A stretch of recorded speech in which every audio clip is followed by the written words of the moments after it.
اور ان کو رات نیند نہیں آتی تھی، وہ گلیوں میں گشت کرتے تھے، کہیں کسی غریب کے گھر سے کسی بچے کے رونے کی آواز نہ آ رہی ہو، کوئی بھوکا نہ سویا ہو۔ اب ان کو اس سے کوئی غرض نہیں، ان کو طیارے چاہیے، جہاز چاہیے، عیش و عشرت چاہیے۔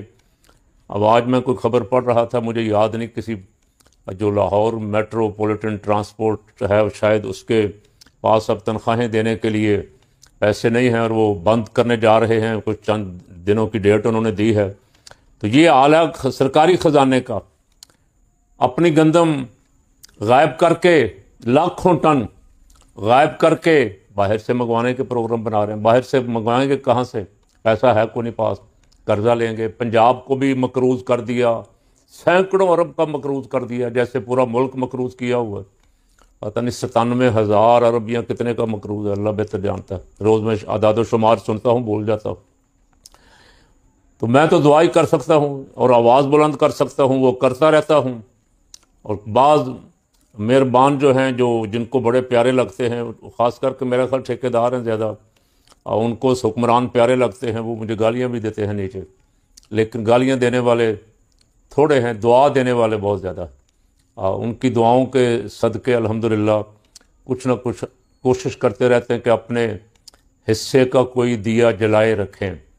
تو اللہ کریم اس ملک کو غربت سے، افلاس سے، دہشت گردی سے اور باقی جتنی بھی مشکلات ہیں ان سے محفوظ رکھے، اور حکمرانوں کو ادھر ادھر بھاگ کے دورے کر کر کے اب میری آنیاں جانیاں ویکھو بہا کے قوم کو بیوقوف بنانے کی بجائے کوئی عوام کا بھلا کرنے والے کام کرنے کی توفیق دے۔ پاکستان سعودیہ ترکیہ کے معاہدے پہ پوری دنیا میں شور پڑا ہوا ہے۔ آج سارے تبصرے اسی پہ ہیں، ٹی وی چینلوں پہ بھی اور اخبارات میں بھی، انٹرنیشنل اخبارات میں بھی۔ میں نے کل بھی کہا تھا بڑا مستحسن قدم ہے۔ اب کوئی اس میں سے کیڑے مکوڑے نکال رہے ہیں لوگوں کو، یہ ہے وہ ہے، یہ نہیں ہے، یہ وہ نہیں ہے۔ کچھ انڈین چینلوں پہ شور مچا ہوا ہے کہ ہم مارے گئے، ہم رہ گئے، ہم تنہا ہو گئے، پاکستان کہاں نکل گیا۔ اور کوئی پوچھ رہا ہے کہ کیا جس سعودیہ کی 48 ارب ڈالر یا پتہ نہیں 53 ارب ڈالر کی انویسٹمنٹ ہے بھارت میں، اگر بھارت پاکستان جنگ ہوتی ہے تو وہ سعودیہ پاکستان کے ساتھ مل کے بھارت پہ حملہ کرے گا۔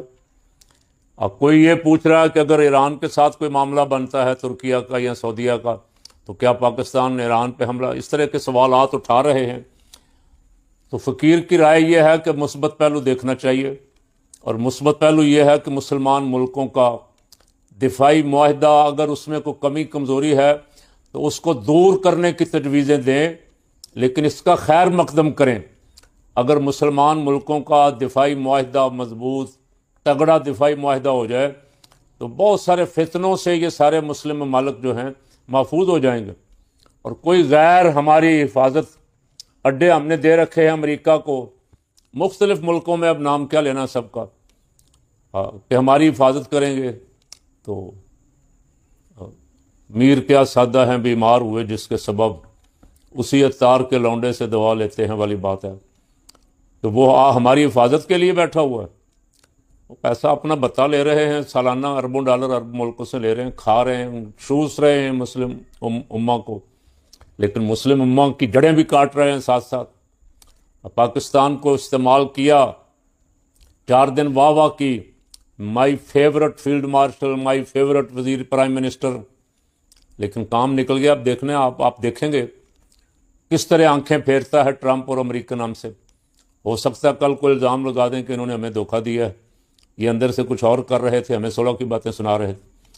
تو ان پہ اعتماد نہیں کیا جا سکتا، اس لیے کہ کائنات کے رب نے، اور خاص کر ہم بڑے فخر سے کہتے ہیں ہمارے رب نے ہمیں حکم فرمایا ہے لا تتخذوا اليہود والنصارى اولیاء، ان کو دوست نہ بناؤ، یہ تمہارے دوست نہیں ہیں، بعضهم اولیاء بعض، یہ آپس میں ایک دوسرے کے تو ہو سکتے ہیں، تمہارے نہیں ہو سکتے۔ ہمیں تو حکم دیا گیا، کاش ہم نے پاکستان قرآن کے لیے بنایا تھا، پاکستان ہم نے رسول اللہ صلی اللہ علیہ وسلم کے نظام کے لیے بنایا تھا، ہم ان احکامات مبارکہ پہ عمل کرتے تو آج ملک کا نقشہ کچھ اور ہوتا۔ ہم اس طرح جھولی پھیلا کے بھیک نہ مانگتے پھرتے، ہم بھیک دینے والوں میں ہوتے۔ لیکن جن کے پاس اقتدار ہے ان کو اس سے غرض نہیں ہے. ان کو اپنے اقتدار سے جو بھی آیا ہے اس نے کوشش کی میرا اقتدار لمبا ہو جائے, ایسے قوانین بنائے جائیں, باہر سے قرضے لے کے اندر سے لوگوں کا خون نچوڑ کے ایسے سسٹم بنائے جائیں کہ میرا اقتدار لمبا ہو جائے. اور اس کے لیے معین قریشی بلایا گیا, شوکت عزیز باہر سے جن کے پاس شناختی کارڈ بھی نہیں تھے پاکستانی بنا کے دیے گئے. ہمارا نظام IMF ہم سے خوش رہے, ورلڈ بینک ہم سے خوش رہے, اس کے ایجنٹ بلائے گئے, اور پاکستانی جو ہیں وہ دیکھتے رہتے ہیں بیچارے. تو اللہ کریم ایسے حکمران, ایسے دیانتدار با کردار لوگ نصیب فرمائے جو پاکستان کا سوچیں, غریب عوام کا سوچیں, پاکستان کو آگے لے جانے کا سوچیں, اپنی ذات کا فکر کم کریں, ملک کی فکر زیادہ کریں, اپنے لیے عیش و عشرت والے سامان چھوڑ دیں. چاہیے تو یہ تھا کہ جو 5-5 لاکھ تنخواہیں لے رہے تھے ان کی 2.5 لاکھ کر دی جاتی, جو 10 لے رہے تھے 5 کر دی جاتی, جو 20 لے رہے تھے 10 کر دی جاتی. غریب کو نفع دیا جاتا, غریب کو فائدہ پہنچایا جاتا. غریب مرتا ہے مرتا رہے. اس کو شہباز صاحب نے کہا کہ مجھے کپڑے بھی بیچنے پڑے تو میں بیچ دوں گا. جوش خطابت جس طرح وہ دکھاتے ہیں کبھی کبھی, یہ کرنا پڑا تو وہ کر دوں گا, میں اوپر لے جاؤں گا, میں نیچے لے جاؤں گا, میں ایسی دانتیں ماروں گا جتوں پانی میں نہیں منگو گے. اور ایسی جگہ پہ وہ لے آئے ہیں. اب وہ نہیں پوچھتے کہ یار پیٹرول جب آپ نے مہنگا کیا تھا 50 روپے, اس وقت عالمی مارکیٹ میں $70 فی بیرل تھا, اب $65 پہ آ گیا ہے یا $68 پہ آ گیا ہے, تو اب وہ 200 پہ واپس لے آؤ اس کو. 35 پیسے, 70 پیسے, 2 روپے, 2.5 روپے کر کے وہ قوم پہ احسان چڑھاتے. بہرحال یہ بات میں کرتا رہتا ہوں. میں نے آج اپنے اس دوست سے جو ہمیں سنتے ہیں دیکھتے ہیں, ان کی تسلی کے لیے دوبارہ ساری گفتگو میری اسی پہ ہے. میں جمعہ کے اجتماع میں بھی احتجاج کرتا ہوں کہ غریبوں کا خیال کرو, ورنہ اللہ کی بارگاہ میں ایسی پکڑ ہوگی کہ چھڑانے والا کوئی نہیں ہوگا. تیسرا ایشو جو ہے بڑا اہم, اس پہ ہم گفتگو نہیں کر سکے, 2-3 دن ہو گئے ہیں. پی ٹی آئی کی لانگ مارچ کی 27 ستمبر کی کال ہے. خان صاحب کی رہائی, خان صاحب کے علاج معالجے, عمران خان کی ملاقاتوں کے لیے پی ٹی آئی, بڑا پریشر تھا نا کارکنوں کا کہ کچھ کرنا چاہیے. اب کریں کیا؟ وہ بہت سارے بندے, میں نہیں کہتا, وہ کہتے ہیں بہت سارے بندے کمپرومائز ہیں, بہت سارے بندے جو ہیں وہ اندر ملے ہوئے ہیں, وہ کچھ کرنا نہیں چاہتے. عوامی دباؤ تھا. 5 اگست خان صاحب کی 3ری سالگرہ تھی اندر رہنے کی اڈیالہ میں, اس پہ جلسہ رکھا ہوا تھا. لاہور, کراچی اور پنڈی مختلف شہروں میں احتجاجی پروگرام تھے. تو عوام کو مطمئن کرنے کے لیے 27 ستمبر کی ڈیٹ دی ہے. اب اس پہ بحث مباحثہ ہو رہا ہے, پی ٹی آئی کے آپس کے لیڈروں کے درمیان بھی ہو رہا ہے, لڑائی جھگڑا شروع ہے, بحث مباحثہ, ایک دوسرے پہ الزام. تو میں سب سے یہ کہتا ہوں کہ یہ وقت نہیں ہے, آپس میں لڑنے کا وقت نہیں ہے. یہ وقت ہے اتحاد و اتفاق کا, اپنی پارٹی کے لیے بھی, اپنے لیڈر کے لیے بھی. اکٹھے ہو کے, اگر 27 اگست کو ہو جاتا پھر بھی اعتراض کرنے والے بہت سارے تھے, 6-7 ستمبر کو ہو جاتا پھر بھی بڑے سارے بہانہ باز موجود ہیں جو گھر سے نکلنا بھی پسند نہیں کرتے, صرف اعتراض کرتے. تو جو باہر بیٹھے ہوئے لوگ ہیں ان سے بھی کہتا ہوں, اندر والوں سے بھی کہتا ہوں کہ کوئی تمہارا اگر بڑا بار ہے تو اس کو بڑا مان لو. ناکامی کی وجہ اب تک یہی ہے کہ کسی کو بڑا مانا نہیں, ہر بندے بڑا بنا ہوا. حضور رحمت عالم صلی اللہ علیہ وسلم نے ارشاد فرمایا کہ تم 2 بھی ہو تو ایک کو امام بنا لو. کہ سفر میں بھی ہو تو یہ ہمارا امام ہے, بے شک 2 ہی آدمی ہو.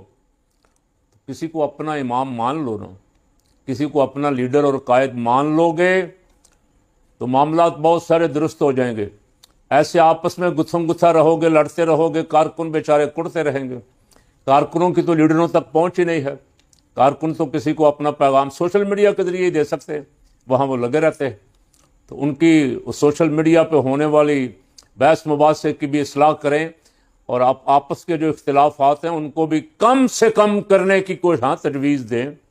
جو لوگ یہاں بیٹھ کے فیصلہ کرتے ہیں اگر آپ کو ان پہ اعتماد ہے تو وہ بھی یار ان کو اتنا غدار اور پتہ نہیں کیا کیا میں دیکھ رہا ہوں کہہ رہے ہیں ایک دوسرے کو. اور جانے والے تو چلے گئے تھے شروع میں، نئی نئی پارٹیوں میں چلے گئے، پریس کانفرنسیں کر گئے. جو آپ کے ساتھ ہیں ان کا کوئی عزت احترام باقی رکھو. جس پہ آپ کو اعتماد ہے اس کو اپنا لیڈر بنا، اس کو کہو کہ آپ جو فیصلہ کریں گے. آپ کی لڑائیوں کی وجہ سے، اختلافات کی وجہ سے شاید محمود خانہ چکزئی بھی خاموش اور پیچھے پیچھے نظر آ رہے ہیں، کوئی فیصلہ نہیں کر پا رہے. تو آپ ہی اپنی اداؤں پہ ذرا غور کریں. جس دن آپ متحد ہو جائیں گے، یک زبان ہو جائیں گے، اس دن خان صاحب کی مشکلات بہت آسان ہو جائیں گی اور ان کی رہائی بہت قریب آ جائے گی.